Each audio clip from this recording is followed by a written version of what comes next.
Saudara, hari ini ada sesuatu yang Tuhan janjikan. Sekali lagi saya mau sampaikan, semua janji-janji yang Tuhan berikan buat tempat ini, jikalau saudara percaya penuh bahwa itu janji yang Tuhan inginkan, itu terjadi dalam hidupmu, saya percaya itu akan menjadi kenyataan. Amin. Saudara, siapa yang di sini yang masih ngantuk? Saya kira udah gak ada yang ngantuk ya. Sudah pagi sekarang ya, sudah hampir jam 7. Hari ini kita akan belajar bersama-sama tentang keajaiban semalam ya.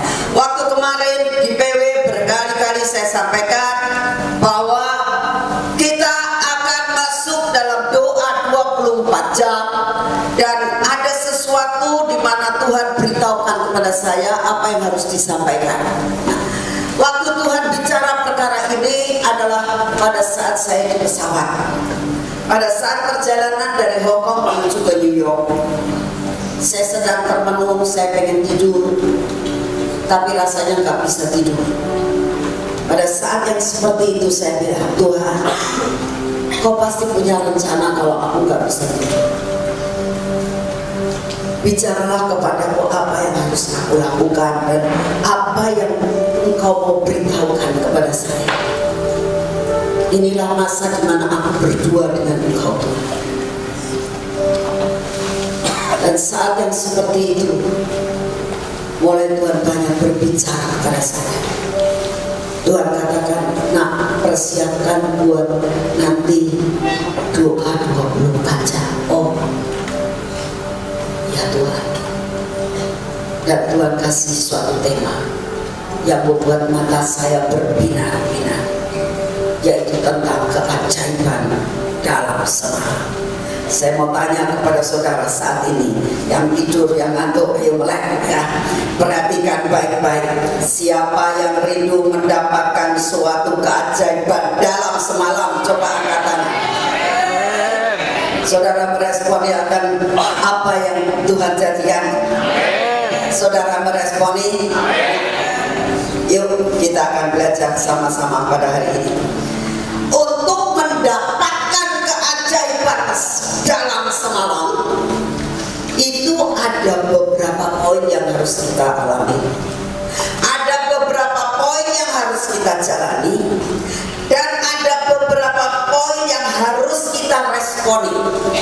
Saudara tadi dikatakan mau mendapatkan keajaiban dalam semalam, tapi kalau poin-poin ini tidak engkau jalani, nggak bisa. Satu, hal yang harus kita alami adalah sesuatu hal yang tidak begitu mengenakan. Kita ini seringkali di dalam merindukan ada keajaiban, itu pengennya semua mulus, semua instan. Tapi hari ini ada sesuatu yang Tuhan mau sampaikan, dasar dari firman Tuhan. Yang pertama, keajaiban terjadi saat ada tantangan. Perhatikan, keajaiban akan saudara dan saya alami saat ada tantangan. Kalau tidak ada tantangan, saudara akan jalannya enak saja, nyantai-nyantai ya. Pengennya dalam kita jalan nyantai, tiba-tiba ada mujizat terjadi dalam semalam. Tapi yang Tuhan mau adalah Tuhan akan memberikan mujizat dalam semalam. Kalau saudara menghadapi tantangan, tantangan yang ada di hadapan kita, ada dua hal. Kita mau lari atau kita jalani bersama dengan Tuhan. Saya mau tanya kepada saudara, apabila ada tantangan supaya segala sesuatu keajaiban semalam boleh terjadi dalam hidup saudara dan saya, mau maju bersama dengan Tuhan atau mau lari dan tidak mengalami tantangan? Apa jawaban? Ayo.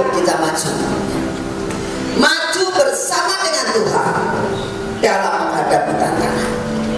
Cara maju gimana? Saudara, saya ingin sampaikan, untuk maju menghadapi tantangan itu jangan pakai kekuatan kita. Karena selama kamu memakai kekuatan sendiri, kamu akan kalah. Dan sesudah kalah, kamu akan menyalahkan Tuhan dan mengatakan, mana buktinya?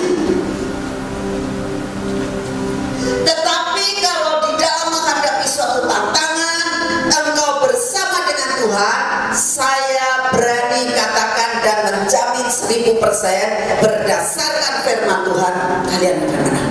Amin. Dan mengalami mukjizat dan keajaiban. Amin. Kita hari ini belajar dari seorang tokoh yang bernama Musa dan Harun. Musa dan Harun pada waktu itu sedang menghadapi sesuatu tantangan. Dia ditantang oleh umat orang-orang yang juga sebagai anak Tuhan, bangsa pilihan yang sudah dibawa mereka masuk ke negeri Kanaan dengan susah payah, dengan segala pengorbanan daripada Musa dan Harun. Tapi apa yang dialami?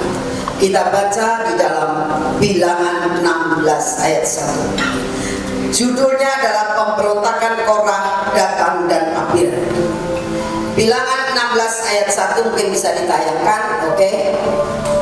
Korah bin Yesar bin Kehat bin Lewi. Saudara perhatikan, Korah itu orang Lewi, ya. Orang Lewi adalah orang yang dapat dikatakan mendapatkan penentuan dan panggilan sebagai imam. Pilihan orang Lewi, Korah orang Lewi, katakan beserta Datan dan Abiram anak-anak Eliab dan On bin Melek, ketiganya orang Ruben. Jadi ada satu orang Lewi dan sisanya orang Ruben. Ruben adalah anak pertama dari Israel, yaitu Yakub. Mengajak orang-orang untuk memberontak melawan Musa beserta 250 orang Israel. Pemimpin-pemimpin umat itu yaitu orang-orang yang dipilih oleh rapat, semuanya orang-orang kenamaan. Ini pakai kekuatan manusia. Korah ini, dia gak puas dengan pimpinannya Musa, lalu dia merasakan, dia pakai strategi manusia, membuat kudeta, membuat Musa tidak percaya. Dia orang pintar, dia orang yang cukup mendapatkan suatu koneksi yang banyak. Dia orang-orang yang terhormat yang namanya Korah. Kalau tidak, dia nggak bisa mempengaruhi 250 orang yang dikatakan orang yang dipilih dalam rapat. Berarti dia sudah mengadakan rapat berkali-kali dan memilih orang-orang yang kenamaan dengan memakai kekuatan, ingin menggulingkan sesuatu pimpinan, ingin menjadi seorang pemimpin. Katakan ayat yang ketiga. Maka mereka berkumpul mengerumuni Musa dan Harun serta berkata kepada keduanya, sekarang cukuplah itu. Segenap umat itu adalah orang-orang kudus dan Tuhan ada di tengah-tengah mereka. Mengapa kamu meninggi-ninggikan diri atas jemaat Tuhan? Saudara, ini tantangan. Tantangan yang dihadapi oleh Musa. Ada dua hal yang bisa dilakukan Musa. Dia marah, lalu mengatakan, Tuhan, bukankah aku sudah katakan bahwa bangsa ini adalah bangsa yang tegar tengkuk? Bukankah aku sudah katakan aku dulunya sudah tidak mau ngurusin orang-orang seperti ini? Engkau paksa aku. Sekarang aku ngalami seperti ini. Sudahlah Tuhan, aku tidak pakai engkau lagi lah. Bawa aku kembali Israel sendiri. Katakanlah, aku tidak peduli dengan manusia-manusia seperti ini. Aku lepas dari tantangan. Bisa untuk melepaskan semua tanggung jawab dan tugas. Di dalam menghadapi tantangan itu ada dua hal, maju atau tidak. Tetapi dikatakan di sini, Musa di dalam menghadapi tantangan itu, Musa berat banget menghadapi hal seperti itu. Tapi ayat 4 dikatakan, ketika Musa mendengar hal itu, sujudlah ia.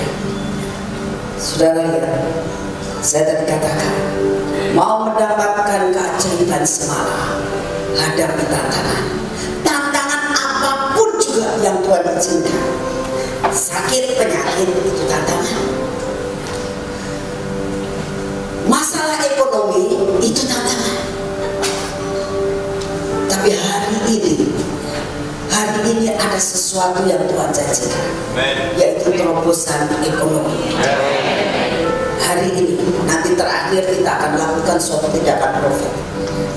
Jelas Tuhan tadi katakan di situ. Nah, saya bilang, Tuhan, hari ini apa? Oh, nanti kamu khotbah saja. Nanti terakhir aku akan berikan sesuatu. Saya belajar untuk taat mengikuti apa yang Tuhan. Saudara, di dalam menghadapi tantangan, ketidakmengertian seperti Korah. Apa yang dilakukan Korah dengan kekuatan sendiri? Tapi Musa di dalam menghadapi tantangan, Musa dikatakan sujud datang kepada Tuhan. Saudara, saat saya merenungkan akan hal ini, Tuhan mengingatkan aku masa yang lalu, masa di mana saya menghadapi suatu tantangan. Sebenarnya hidup saya itu sudah sesuatu yang sudah nyaman, sudah enak, dan saya rasakan cukup di dalam melayani Tuhan. Sebab apa? Pada waktu saya di Bandung, Tuhan katakan, nak, kamu harus kerja. Sebenarnya saya di Bandung jauh lebih enak. Di Bandung sudah ada persekutuan doa yang sekarang jadi persekutuan hidup, itu cikal bakalnya di mana Tuhan berikan banyak jiwa melalui saya. Sudah enak. Teman banyak. Orang-orang yang mendukung banyak. Andai kata saya kerja di sana, bisa cukup. Tapi Tuhan menyuruhkan harus kerja. Untuk menghadapi orang Jepun gak mudah, saudara. Satu hal, tantangan ini, tantangan yang pertama harus dihadapi. Mau atau tidak? Saya belajar untuk mematikan kandang sendiri. Singkat cerita di Jepun, Tuhan berikan rumah yang gede ke samping. Tuhan berikan tempat persekutuan. Tambah lama tambah banyak. Sampai rumah sebelahnya seperti rumahnya yang dipakai Freddy sama Sofi itu jebol lagi. Banyak, kurang lebih 300 orang. Di belakang ada tanah. Saya bilang, Tuhan, saya pengen tanah kita beli. Nanti dibikin persekutuan di belakang, gak ketahuan orang. Rasanya dengan kekuatan sendiri pengen nyaman, nyanding persekutuannya. Tapi jalan kita bukan jalan Tuhan. Sebenarnya Musa, kalau Tuhan bikin orang-orang Israel itu menjadi orang yang baik, semuanya itu gak susah. Tapi kenapa Tuhan izinkan mereka berontak? Demikian juga dalam kehidupan saya. Tuhan izinkan beberapa orang yang mulai mengatakan, jangan ke persekutuan yang ini tadi. Itu persekutuan gak ada izin, bisa dipanggil polisi, dipanggil kodim, sehingga ini jemaat jadi resah. Dan tempatnya sudah tak cukup, berkali-kali parkir itu mulai dari, kalau saudara lihat parkir itu mulai dari ujung di sana, di dekatnya rumahnya Yusuf yang dulu, itu di masuknya gang yang gang kecil, sampai di ujung sebelah sana. Sampai di mana saudara tahu? Sampai di daerah penjara, bertumpuk-tumpuk mobil. Dan saya mulai dipanggil bawah, gak bisa kamu seperti ini terus, kamu harus bikin gedung. Saudara, saat itu tantangan yang kedua datang, bikin gedung. Gak punya uang, apa yang harus dilakukan? Tantangan demi tantangan ada. Tapi saya tahu itu adalah suatu visi dan misi yang Tuhan berikan untuk kota ini, membuat suatu persekutuan interdenominasi yang tidak terikat dari salah satu gereja. Itu tidak hal yang mudah. Masa itu banyak sekali persekutuan yang ada. Tapi kalau saudara lihat, sampai dengan saat ini persekutuan ini sudah berusia 38 tahun. Kalau masih berdiri, itu karena Tuhan.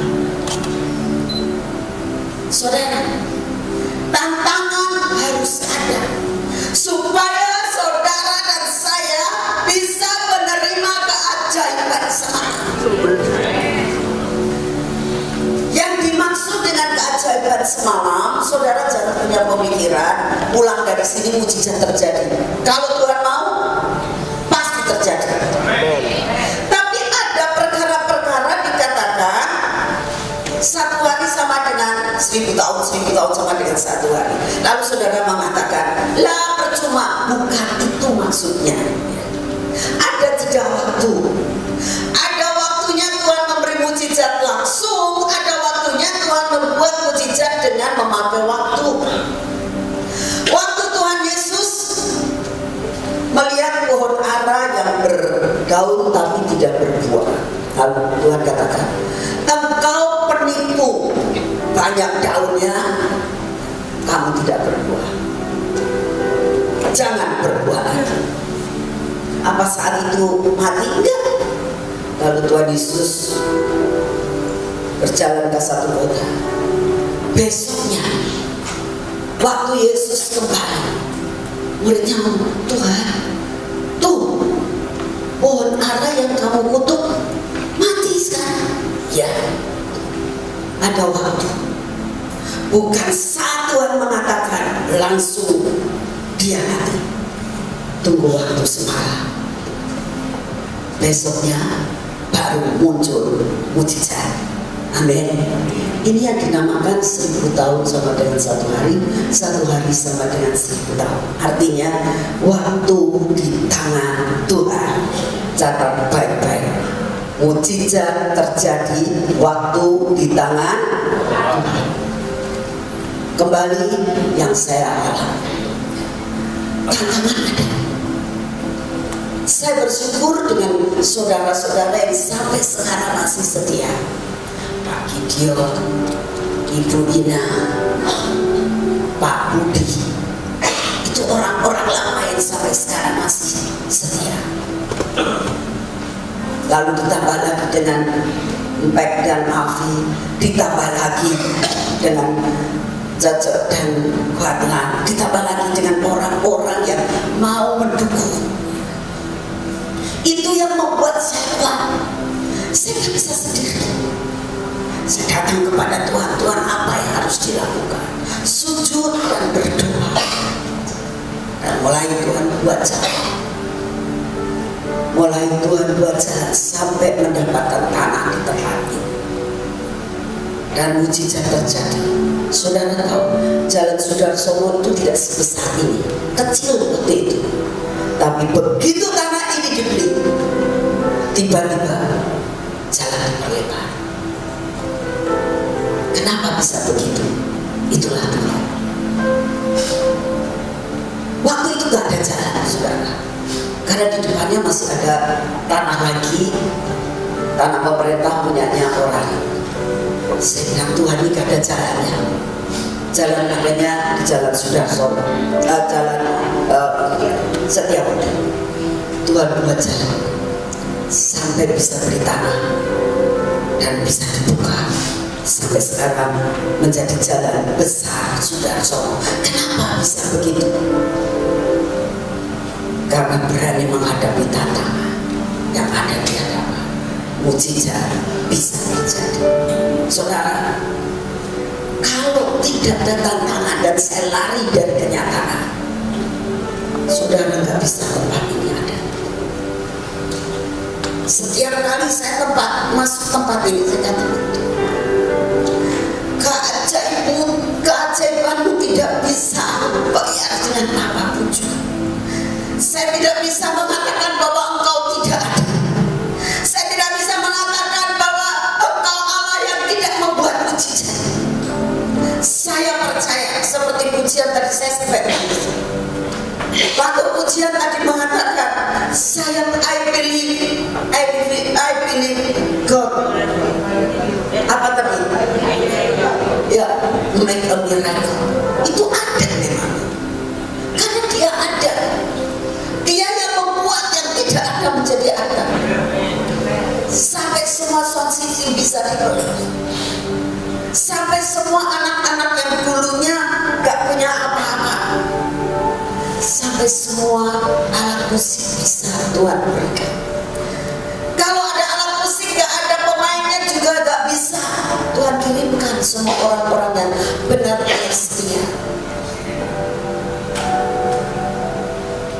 Mereka pemain musik, mereka singer-songwriter, gak pakai digaji. Di sini nggak ada yang dinamakan full time. Saya pun tidak digaji oleh Gracia. Nggak ada yang digaji. Hanya dikasih persembahan kasih buat anak-anak penari. Tapi saya bersyukur anak penari begitu setia 24 jam. Anak-anak LG, anak Leftry, dan semuanya boleh ikut ambil bagian. Itu kalau bukan karya Tuhan, gak mungkin. Mungkin bisa bikin Mosi tidak percaya dan mengatakan, Ibu Nani punya gara-gara nyusahin saya. Kalau gak ada Gloris Kids, siapa yang kasih makan kalian ini selama sepanjang 24 jam? Saya yakin gak ada orang yang lapar di sini. Semuanya luar biasa. Saya kemarin tanya, menunya apa? Wah, banyak. Kalau Indomie sih udah pasti. Ada roti semir, ada bola, betul nggak? Ada bubur jarita apa bubur pacak apa bubur apa? Ada jagung, banyak. Nasi. Kenapa? Kalau bukan Tuhan yang bekerja dalam diri saudara, gak bisa. Semua bekerja sama. Semua bekerja sama. Harus kita hadapi tantangan. Sekali lagi, ayo hadapi apapun. Saudara, secara ekonomi saudara akan banyak menghadapi masalah. Mungkin tagihan-tagihan masih banyak yang belum keluar. Karena ada beberapa yang ngomong sama saya, Bu, masih beberapa tagihan belum keluar. Mungkin proyek-proyek yang madep. Mungkin saudara merasakan dagangan sepi sekarang. Ini waktunya ada keajaiban keajaiban semalam terjadi dalam hidupmu. Amin. Amin. Ini yang pertama, hadapi tantangan bersama dengan Tuhan. Yang kedua, apa yang dialami oleh Musa dan Harun. Saat Musa dan Harun duduk diam di bawah kaki Tuhan, Tuhan memberikan suatu ide yang brilian. Jadi di dalam menghadapi tantangan, kamu percaya dan yakin kalau kau duduk di bawah kaki Tuhan, Tuhan akan memberikan jalan keluar. Amin. Seperti saya waktu itu mengalami, Tuhan apa yang harus aku lakukan? Sebab uang gak ada, suruh bangun gedung, bagaimana cara? Tuhan memberikan direction. Kamu harus begini, kamu harus begini, kamu harus cari tanah, kamu harus cari orang yang bisa gambar, kamu harus cari insinyur ini dan sebagainya. Semuanya melengkapi ide yang brilian. Saudara, di dalam menghadapi tantangan, kalau kau bersama dengan Tuhan seperti Musa, apa yang terjadi? Tuhan pasti buat jalan. Tidak tahu caranya bagaimana bisa ketemu orang.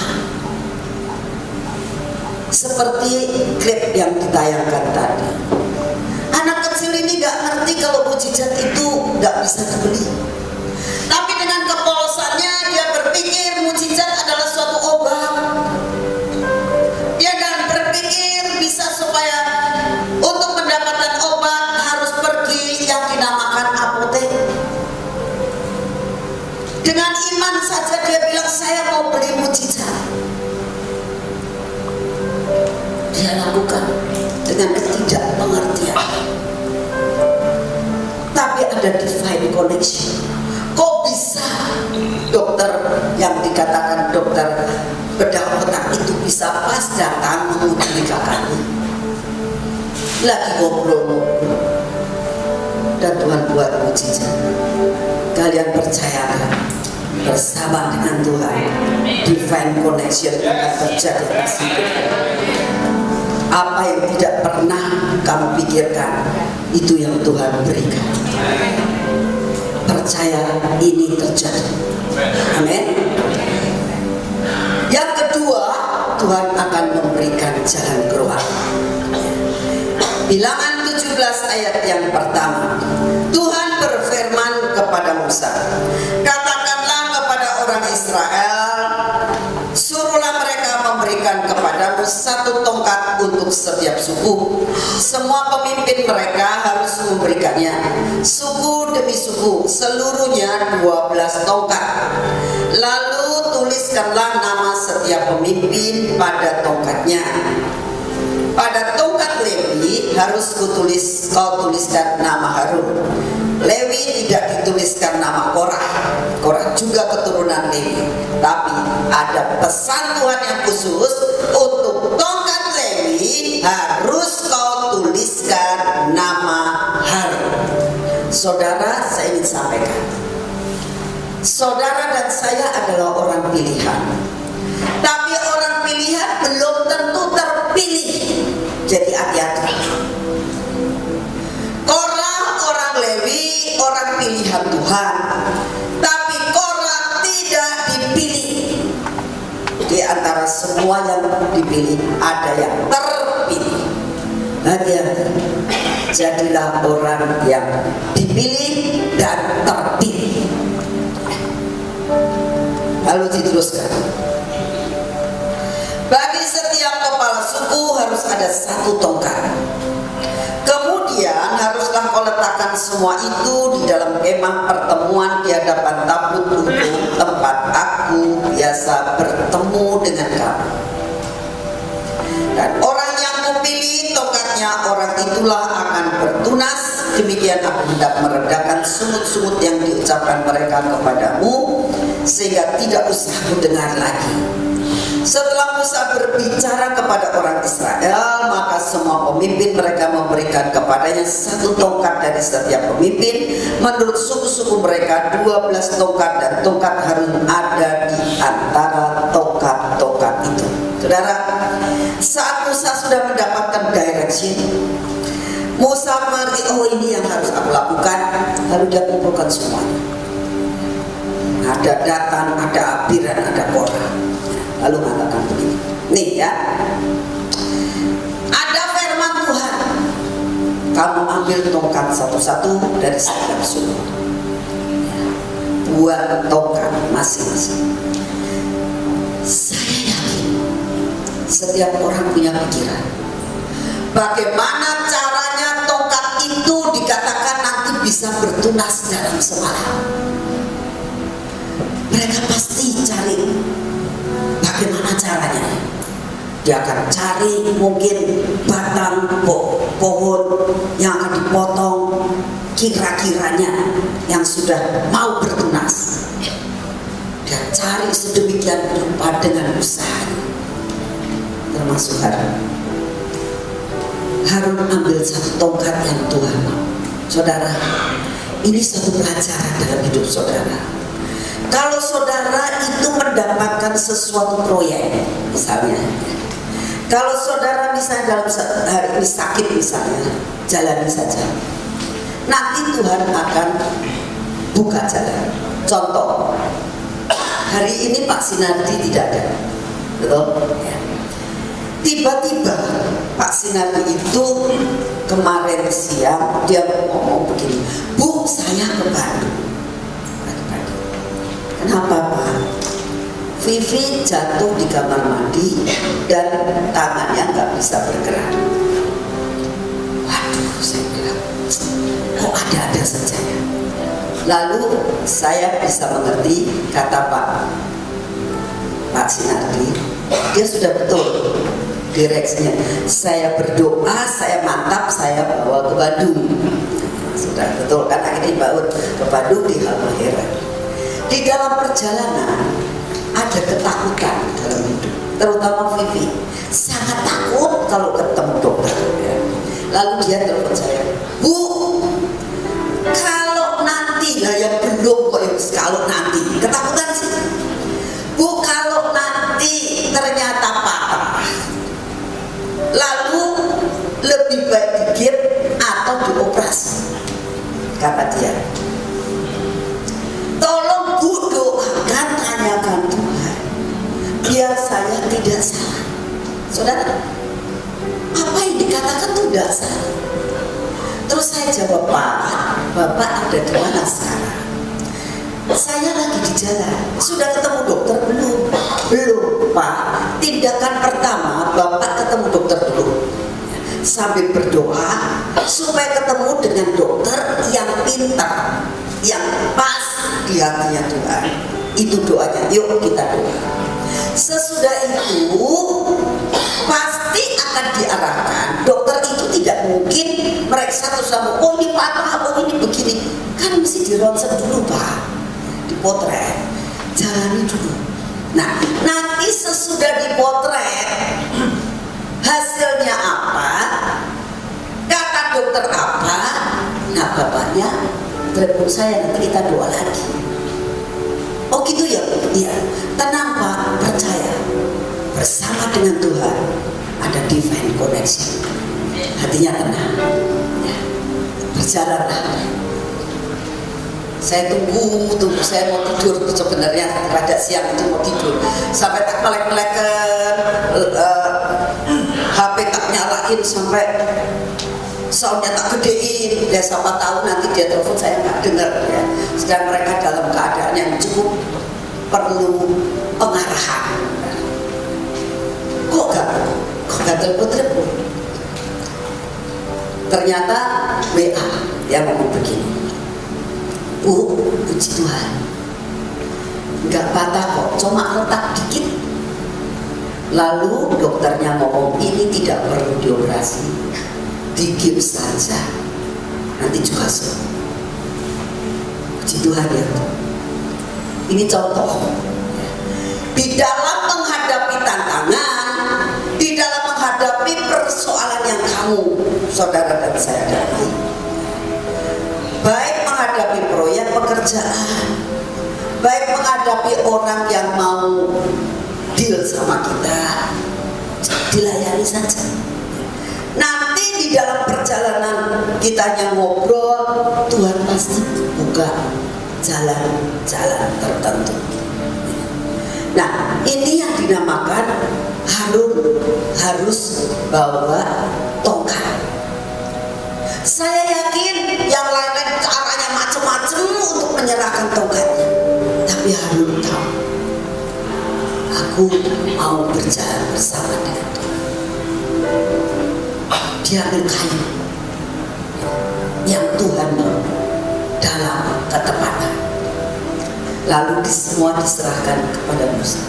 Saudara, ada 12 kayu tongkat itu semua dari kayu, dipotong, sudah ada akarnya, sudah ada urusannya dengan pokok pohon itu, semua sudah dipotong.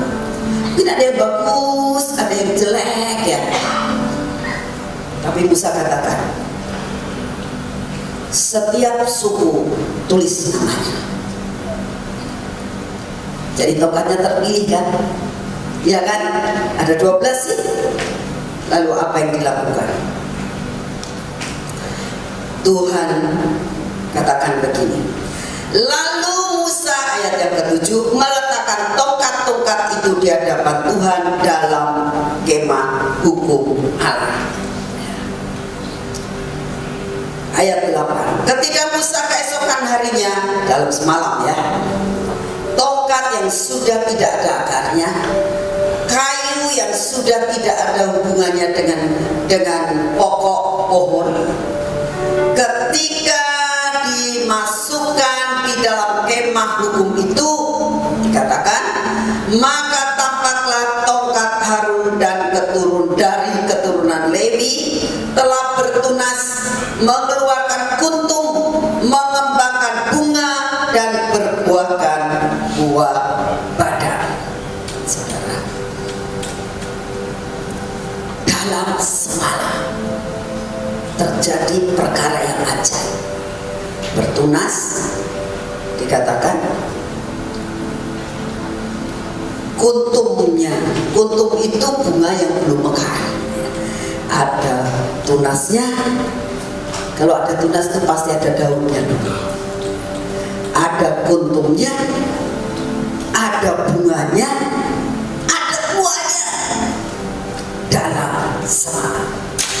Inilah yang dinamakan keajaiban dalam semalam. Sesuatu hal yang tidak mungkin dan tidak masuk akal, itu beyond expectation. Betul? Saudara percaya nggak bahwa beyond expectation banyak yang sudah alami? Dan ini terus terjadi, beyond expectation itu nggak sampai di situ, terus terjadi sampai dengan Desember 31.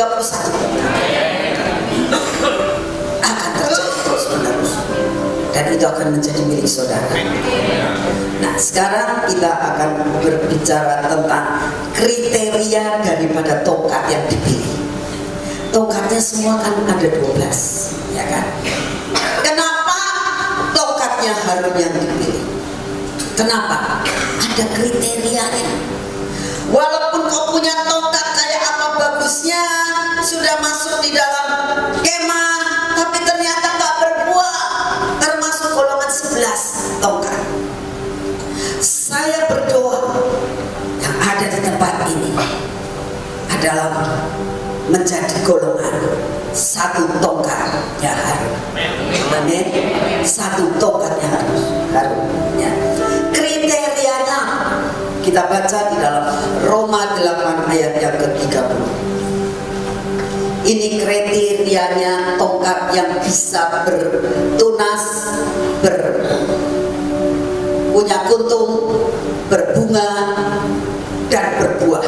Ini kriterianya. Persyaratannya Roma 8 ayat 30. Dan mereka yang ditentukannya dari semula. Dia harus tongkat itu ditentukan dari semula. Saudara, ini tongkat. Saudara harus masuk golongan ditentukan dari semula. Mereka juga dipanggilnya. Sesudah ditentukan lalu dipanggil. Dan mereka yang dipanggilnya mereka juga dibenarkan, dan mereka yang dibenarkan mereka juga dimuliakan. Nah, jadi kriterianya adalah ditentukan dan ditetapkan dari semula. Saya mau kasih gambaran begini. Kalau saudara mau melamar pekerjaan, semuanya lamaran kan masukkan, ya. Nah, pada saat semua lamaran itu masuk di suatu perusahaan, lalu dipilih dengan kriteria-kriteria yang ada, dipilih kurang lebih ada 20 mungkin yang terpilih. Itu namanya ditetapkan, ditentukan. Ya sudah, ini yang dipilih. Yang lain dibuang. Lalu yang kedua, apa yang dilakukan oleh seorang yang melamar pekerjaan? Dipanggil. Betul, dipanggil. Dia dipanggil. Nah, sesudah dipanggil, dia akan diwawancara. Pada saat diwawancarai itu ada juga yang dikatakan kurang bisa, tapi karena sudah merasakan ada sesuatu yang luar biasa, bisa dibenarkan. Kekurangan-kekurangannya ditutup dan dimuliakan, artinya mendapatkan kedudukan yang tinggi. Saudara, semua kayu mati, saudara dan saya ini dipotong di kayu mati, dimasukkan di dalam kemah pertemuan. Kemah pertemuan adalah tempat kudus di mana engkau berada di tempat ini. Amin. Nah, saya akan kasih sesuatu gambaran, saudara, yaitu yang saudara semua kenal siapa Bevis ini. Bevis ini kalau dilihat gak bisa apa-apa. Sungguh, saya sampai kalau tanya, Bel, kamu nanti besarnya mau jadi apa? Nggak tahu. Lo mesti tahu punya cita-cita. Nggak punya cita-cita. Aduh, jadi pengennya apa? Nggak tahu. Susah untuk bicara dengan Bevis. Tapi didikan engkaunya itu sangat-sangat membekas dalam hidupnya. Dia setia, cinta sama engkau. Dia ingin meraih segala sesuatu yang kau punya. Tapi selalu mendapatkan yang dinamakan dia adalah orang yang ditetapkan, dipanggil dan dibenarkan. Contohnya adalah engkaunya sangat merindukan dia jadi seorang sarjana. Kalau saudara tahu, untuk menjadi seorang sarjana, saya sampai Lani yang tahu persis keadaan anak itu, dia ngomongin, saya ini kalau Bevis lagi tes ujian, saya seperti orang yang mau melahirkan. Kenapa? Saya bilang, mules perut saya, isoda perut saya, isada ya perut saya. Jadi gimana? Ini yang namanya dia buka HP berdua sama Gali. Nanti Bevis ngomong, ini pertanyaannya begini, aku udah bisa jawab, jawabannya apa tuh? Nanti Lani sama Gali yang jawab, cari masih lagi, ini jawabannya ini, dia tinggal nulis stop. Saudara, selesai, bisa nggak Bel? Ya bisa toh, muka kamu yang jawab. Saudara, dia bisa lulus gitu. Saya bilang, itu kalau ulangan ujian kayak gitu tuh boleh tak bawa HP? Boleh. Nah, waktu ujian akhir sidang kan gak mungkin bisa bawa SMS-an gitu. Sampai saya ngomong, waktu dia ujian akhir, saya itu kayak orang bener-bener mau pengen pengen kencing, wis gak karu-karuan hati saya. Bisa lulus gak sih bocah itu gitu. Tapi akhirnya lulus tuh. Bagaimana cara lulusnya? Dia kalau ditanya, gak bisa Pak aku jawab. Jadi kamu bisa apa? Ya pertanyaannya yang saya bisa jawabnya cuma di halaman ini saja. Itu gurunya, guru besar loh, dosennya nanyain yang dia bisa. Ya pasti dia bisa jawab, memangnya cuma segitu saja yang dia baca. Lalu apa yang terjadi? Dia bilang, saya sebetulnya itu ya gak mau lulusin kamu, tapi lihat kamu saya kok bisa kasihan. Ya sudahlah kamu lulus saja. Sudah. Dia gitu-gitu dokter adis ekonomi. Luar biasa kan? Kalau dia sudah dipimbar kayak singa, betul kan? Tapi kalau sudah biasa, aduh, ditanya apapun jawabannya cuma senyum dan hehehe.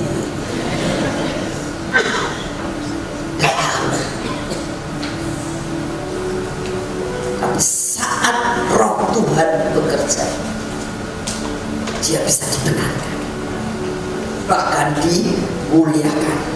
Amin.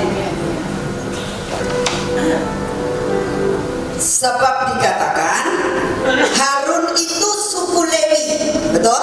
Nah, suku Lewi itu suku yang ditentukan dan dipanggil dan dibenarkan serta dimuliakan. Saudara, saat saya merasakan hal ini, saya bilang, Tuhan, bicara sama saya yang bagaimana? Untuk pribadi saya ini termasuk golongannya orang Lewi Harun atau orang Lewi biasa. Tuhan katakan, kalau engkau tidak mengambil tantangan saat membangun gedung ini, engkau tidak berani mengambil akan itu, engkau menjadi orang Lewi yang 11.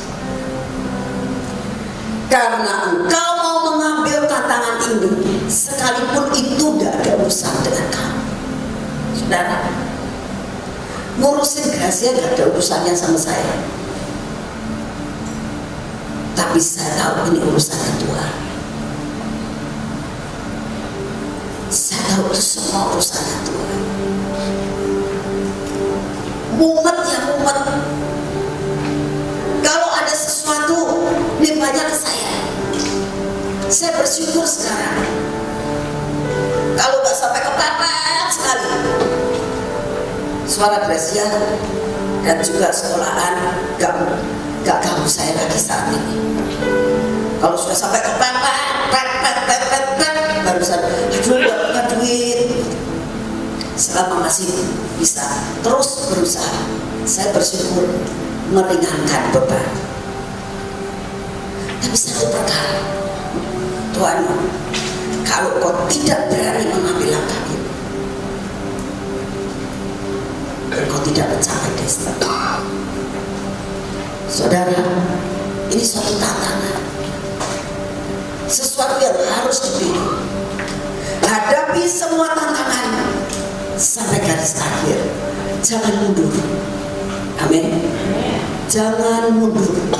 Bagaimana bisa gak mundur kalau kau ada di hadirat Tuhan? Saudara, sesudah semua terjadi, lalu pada saat saya sedang di pesawat, Tuhan ngomong, coba hitung sudah berapa tahun Gracia? 38 tahun. Persekutuan-persekutuan yang lain sudah pada mati. Kalau ini masih ada, karena Tuhan yang bekerja. Amin. Ini milik Tuhan. Tuhan yang tanggung jawab. Lalu kalau kita lihat sekali lagi, saya katakan, tidak nyombong saudara,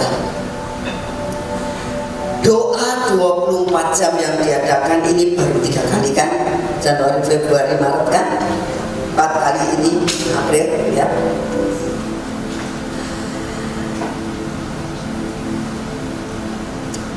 Saat itu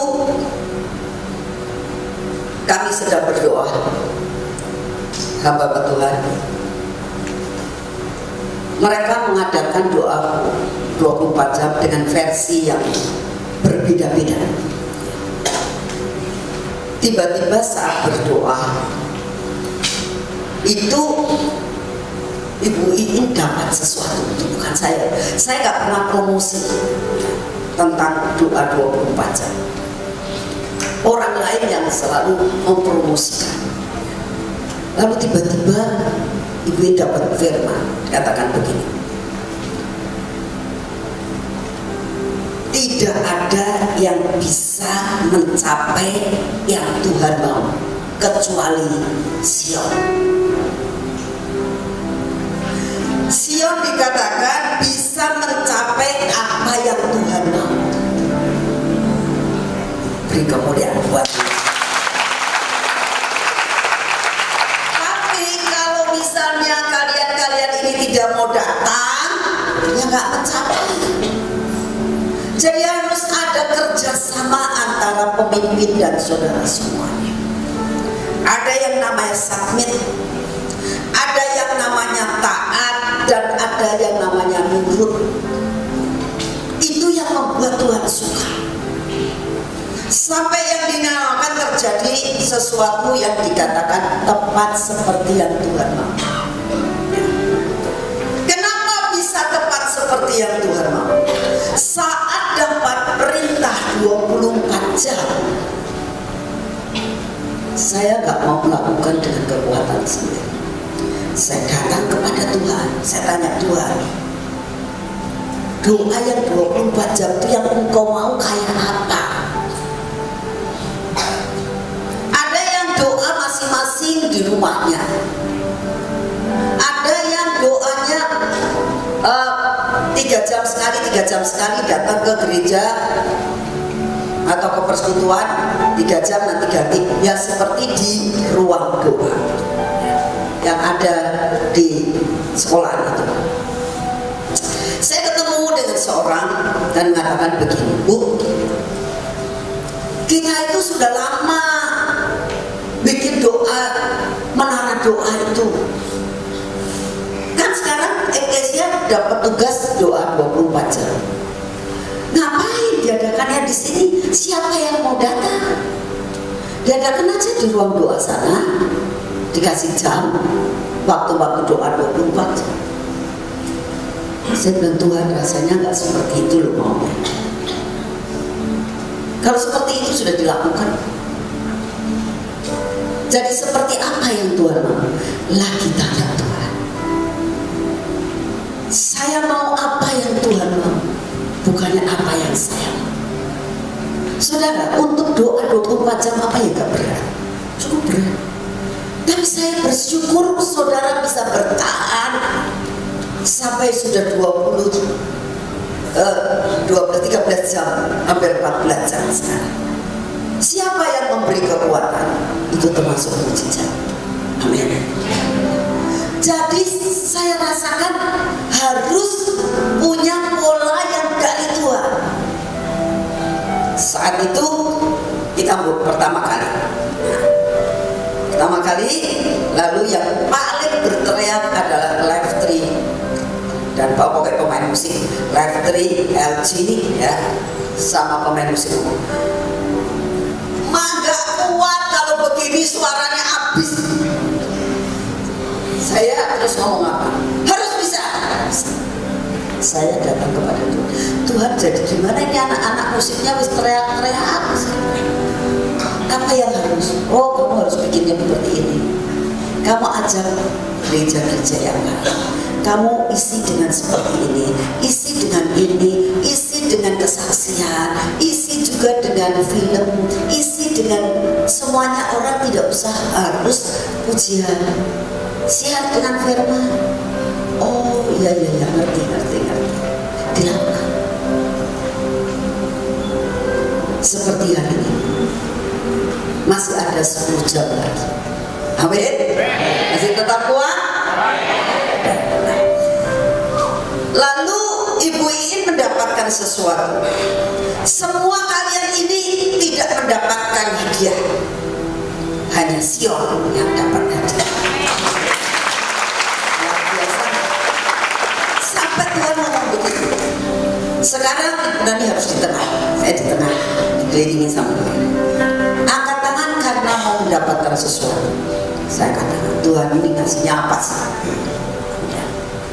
Dikasih nama. Ibu ini diem aja. Saya bilang dapetnya apa ya? Saya jadi dulunya pengen mendengar suara Tuhan melalui Ibu Iin. Jadi saya cuma siapkan diri. Tapi Ibu Iin ngomong, aku tidak dikasih loh. Ibu Nani dapatnya apa?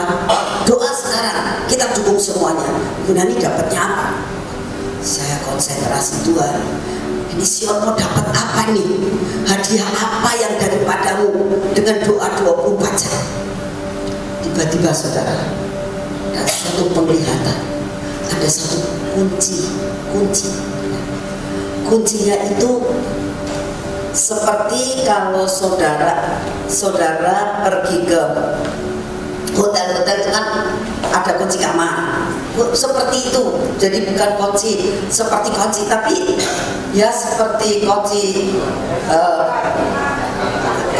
kamar hotel, tapi kuncinya itu dari emas.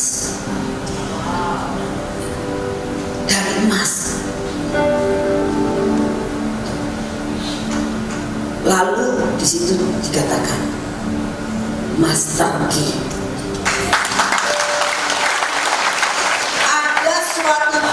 Kalau di hotel-hotel, kalau kamu ketinggalan kunci atau apa, kamu bisa, yang dipercaya, yang suka bersih-bersih itu ngomong, Mbak, itu kuncinya saya ketinggalan, tolong bukakan. Dia bisa buka. Dia bisa buka di seluruh kamar hotel itu hanya dengan satu kunci, karena namanya Master Key. Lalu saya bilang, Tuhan, ini kau berikan kunci. Apa yang kau? Dan Tuhan katakan, bagikan nanti 24 jam waktu doa. Sebentar pada saat kita selesai khotbah ini, saudara akan menerima Master Key. Saya hanya menerima dan saya akan bagikan. Saya bisa pakai sendiri, tapi saya tahu ini bukan buat saya saja. Saudara dan saya akan menerima urapan yang dari kepala Harun ke cambuk dan jubahnya. Betul, saudara akan mengalami apa yang saya alami, saudara akan alami. Dan saya tadi tanya, Tuhan, Master Key yang Engkau berikan hari ini untuk apa? Untuk terobosan ekonomi dunia. Karena banyak sekali masalah-masalah ekonomi saat ini yang terjadi di kota Sion. Dan Tuhan akan bagikan yang namanya Master Key, terobosan ekonomi. Bulan depan Tuhan akan bagikan Master Key lagi. Gak tahu apa, tapi Tuhan akan terus buat sampai ada perkara-perkara yang ajaib dan terjadi di tempat ini. Amin. Lalu yang ketiga, tongkat-tongkat itu harus ditaruh dalam hadirat Tuhan, hidup dalam kemah pertemuan, baru bisa bertunas. Betul kan? Tongkat itu kalau tidak ada di tempat hadirat Tuhan, di tempat kemah pertemuan, tidak bisa bertunas. Saudara dan saya adalah tongkat-tongkat yang mati. Betul? Taruh di hadirat Tuhan. Syaratnya adalah hidup di dalam Efesus 5 ayat 27. Supaya dengan demikian ia menempatkan jemaat di hadapan dirinya dengan cemerlang, tanpa cacat dan kerut atau yang serupa dengan itu, tetapi supaya jemaat kudus dan tidak bercela. Bagaimana bisa hidup tidak bercela di hadapan Tuhan? Setiap kali saudara jatuh ke dalam dosa, cepat minta ampun. Itu syarat. Begitu kamu merasakan, aduh Tuhan, aku ini kok seperti ini, cepat berdoa dan minta ampun sama Tuhan. Saat darah Yesus itu mengalir, engkau dibebaskan dan engkau dibenarkan kembali. Amin. Dan itu persyaratannya untuk kamu bisa hidup kudus dan berkenan di hadirat Tuhan. Yang terakhir, yang keempat, dikatakan Bilangan 17 ayat 9, ditaruh selalu di kemah pertemuan. Kemudian Musa membawa semua tongkat itu keluar dari hadapan Tuhan kepada seluruh orang Israel. Mereka melihatnya lalu mengambil tongkatnya masing-masing. Masing-masing dapat kembali ini. Gak bertunas. Aku semalam loh sudah hadir dalam kemah pertemuan. Aku udah terima apa-apa. Aku ikut doa 24 jam. Aku kok gak terima apa-apa. Awas dia. Motivasi kamu apa? Tuhan katakan di hadirat Tuhan untuk nyembah Dia. Di hadirat Tuhan untuk minta supaya saudara dan saya mengalami perkara-perkara yang ajaib. Tuhan berfirman kepada Musa, kembalikanlah tongkat Harun di hadapan tabut Tuhan untuk disimpan menjadi tanda bagi orang durhaka, sehingga kau mengakhiri sungut-sungut mereka dan tidak terdengar lagi supaya mereka jangan mati. Dan Musa berbuat demikian seperti yang diperintahkan Tuhan kepadanya, demikianlah diperbuatnya. Ada 12,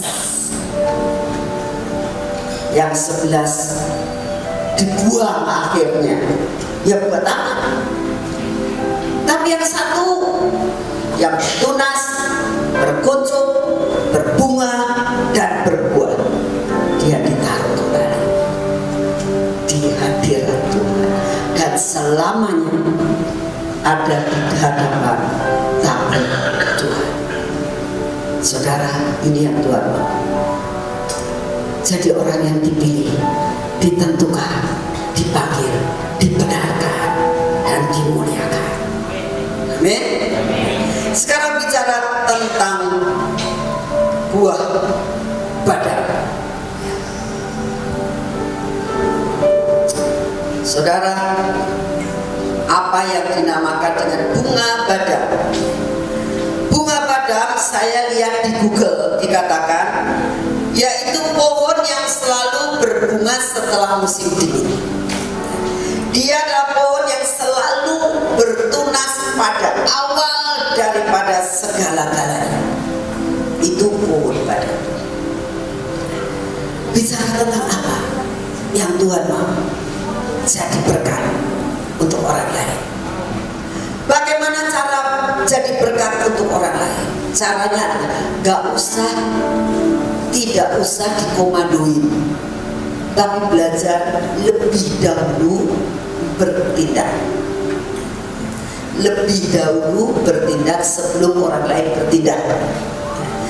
Bunga badan ini adalah dia bertunas sebelum semuanya pohon bertunas. Dia mendahului bertunas.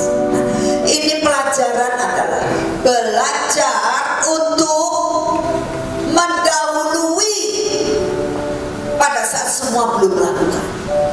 Contoh misalnya, sebagai keluarga, gak ada orang keluarga yang namanya mulus terus menerus. Kalau kalian merasakan sekalipun gak salah, tapi minta maaf dulu. Aku gak salah, belajar minta maaf dulu. Saudara, saya punya pengalaman dengan suami saya. Suami saya ini didikannya totok.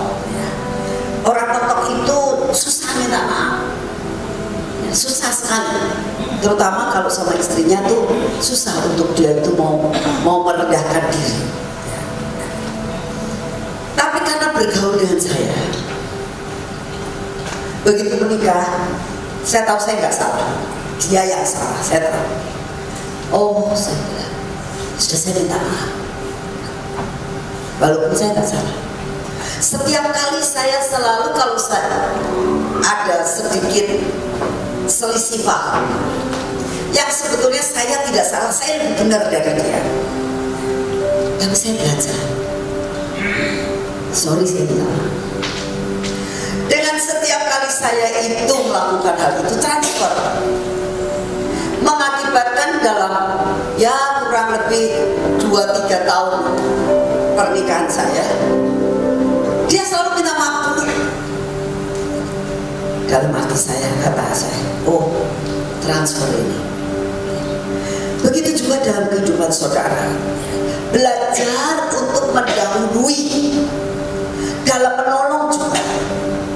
Belajar lebih dahulu kita lakukan. Contoh, pada waktu gedung ini masih baru, ya, saya tuh melihat ini orang-orang gak disiplin, ya. Buang air minum aqua gelas itu di mana-mana, sedangkan sudah ada tempat sampah. Saya jalan, di depan saya banyak yang jalan, tapi masa bodoh dengan banyak sekali gelas-gelas kotor bekas aqua yang dia lewati santai aja, karena dengan pemikiran aku bukan kebersihannya tempat ini. Saya datang di sini mau beribadah, itu bukan pekerjaan saya, santai aja. Tapi begitu saya turun mobil, saya beli banyak sekali. Saya mengutin satu-satu, saya taruh di tempat sampah. Orang di belakang saya karena melihat, ya udah nih, sudahlah, jangan, saya aja. Saya bilang gak apa-apa. Lalu dengan contoh yang seperti itu, saudara lihat, sekarang mereka mengerti, oh harus taruh di tempat sampah, karena ada yang mau mulai terlebih dahulu. Ini yang Tuhan mau. Saat tongkatmu berbuah, awal pertama kali yang lain belum berbuah, kau berbuah. Dahulu terlebih dahulu. Budaya antri. Seringkali kita nggak bisa, terutama kalau udah mau kencing di bandara itu ya. Wah, sobot-sobotan.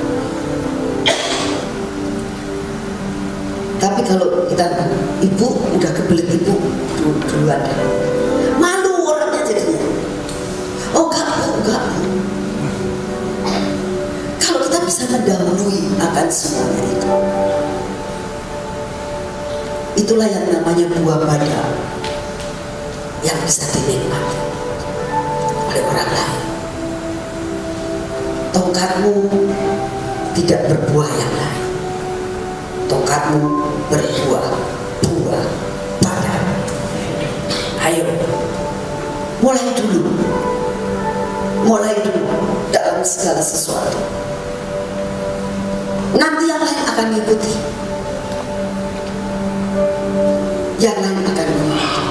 dan saya percaya itu akan terjadi dalam hidup kita. Amin. Saya mau bicara tentang acara Monas. Ya. Tidak ada gereja yang mau untuk mengambil suatu inisiatif seperti Batra. Mau ngapain? Miliatan, bukan miliatan jiwa, miliatan rupiah dibuang seperti itu. Saudara, tapi inisiatif ini dari Tuhan dan kita lakukan sampai dengan saat ini. Banyak sekali yang sudah memberikan, donatur-donatur yang memberikan, termasuk di tempat ini. Saudara, kemarin ini Tuhan ngomong begini sama saya, kamu telepon orang itu. Saudara, kita butuh uang ratusan juta untuk bikin nasi, bikin segala-galanya.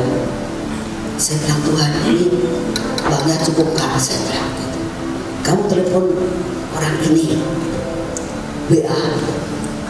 Saya WA, saya bilang begini, hai, kita kan ada acara di Monas, kita dapat tugas 15.000 dinasi. Kalau kamu berdoa, siapa tahu kamu punya beban buat nabur. Saya cuma gitu. Saya nggak menentukan dia harus menabur berapa. Saya cuma mau begitu. Apa yang terjadi? Dia balas, iya tante, sebetulnya saya sudah lama Tuhan ngasih tahu saya harus nabur. Karena rekening mana ya kalau saya nabur? Saya kasih, ini rekening rawatan.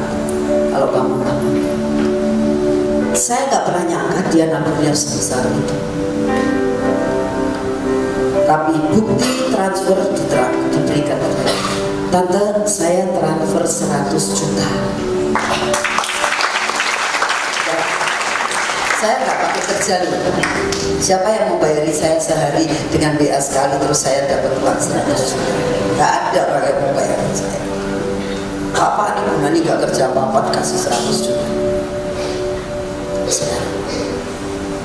Saya bilang mau diberkati Tuhan dan pasti kau akan digantikan 1000 kali ganda. Saudara, inisiatif yang dari Tuhan tidak ada orang yang mau kita lakukan. Dan saya bersyukur kemarin ada satu sabunnya sudah saya pakai, wangi sabunnya ya. Dia ngomong begini, ini kami mau buat, mau mengajar mereka kalau mau bikin sabun tidak terlalu suka. Lalu sabunnya dibikin kayak kembang kayak apa, bagus kan? Ya saya nggak tahu itu Sofi beli atau Sofi dikasih, saya nggak tahu. Pokoknya Sofi, mah ini bagus mah, ide bagus. Dan dia andai kata mau ngelesin kan dapat duit, nggak mau ngelesin. Dia bilang mau memberi, mengajar nanti di Monas supaya mereka bisa bagaimana berkarya sendiri, bagaimana bisa cari uang dengan modal yang sedikit. Saya cium-cium baunya kok wangi banget, bau coklat-coklat, memang dasar saya suka coklat. Jadi tadi kemarin langsung saya pakai, digosok-gosok, wangi loh banget. Nah ini namanya apa? Berbuah badan. Tidak mementingkan diri sendiri, tidak mementingkan. Loh, kalau saya kesini nanti saya ngajarin orang nanti sabun saya nggak laku. Gak punya pikiran saya. Mau memberi dan Tuhan beri, maka engkau akan diberi. Amin. Ayo belajar, beri terlebih dahulu.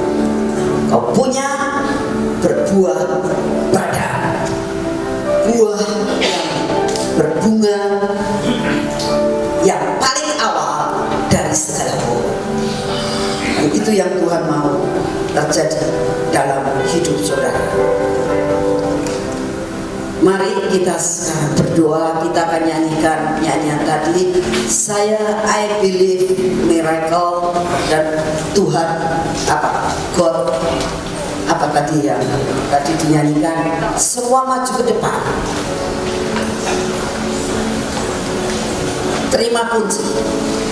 sesudah kau berdoa, terima kunci master key.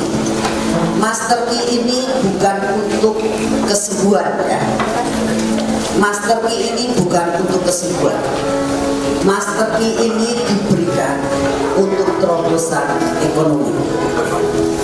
Kita nyanyikan sampai hati kita ini percaya. Terima master key ini, yaitu master key buat terobosan ekonomi